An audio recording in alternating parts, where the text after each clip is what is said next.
ভাটারা থানার হত্যা মামলায় নুসরাত ফারিয়াকে কারাগারে পাঠানোর আদেশ দিয়েছেন আদালত। একই সঙ্গে তার জামিন শুনানির জন্য আগামী ২২ মে ধার্য করেন আদালত। সোমবার সকালে তাকে ঢাকার সিএমএম আদালতের বিচারক এই আদেশ দেন। শুনানিতে রাষ্ট্রপক্ষের আইনজীবী ওমর ফারুকি জানান, আসামি ফ্যাসিস্টের সহযোগী ছিল, জুলাই আগস্টের আন্দোলন দমাতে আর্থিক সহায়তা করেছে।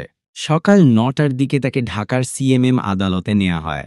মামলার তদন্ত কর্মকর্তা ভাটারা থানার উপপরিদর্শক বিল্লাল ভূঁইয়া তাকে কারাগারে আটক রাখার আবেদন করেন। এর আগে রোববার ১৮ মে সকালে থাইল্যান্ড যেতে শাহজালাল আন্তর্জাতিক বিমানবন্দরে গেলে ইমিগ্রেশন পুলিশ তাকে আটকে দেয়। পরে তাকে তুলে দেওয়া হয় ভাটারা থানা পুলিশের কাছে।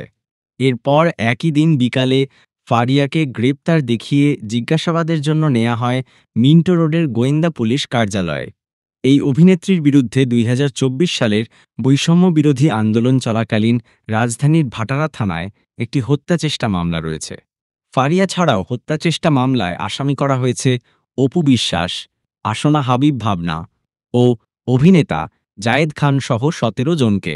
মামলা সূত্রে জানা যায়, সাবেক প্রধানমন্ত্রী ও আওয়ামী লীগ সভানেত্রী শেখ হাসিনা এবং তার সরকারের সংশ্লিষ্ট ২৮৩ জন ও অজ্ঞাতনামা ৩-৪ জনের বিরুদ্ধে ঢাকার সিএমএম আদালতে মামলাটি করেছেন এনামুল হক।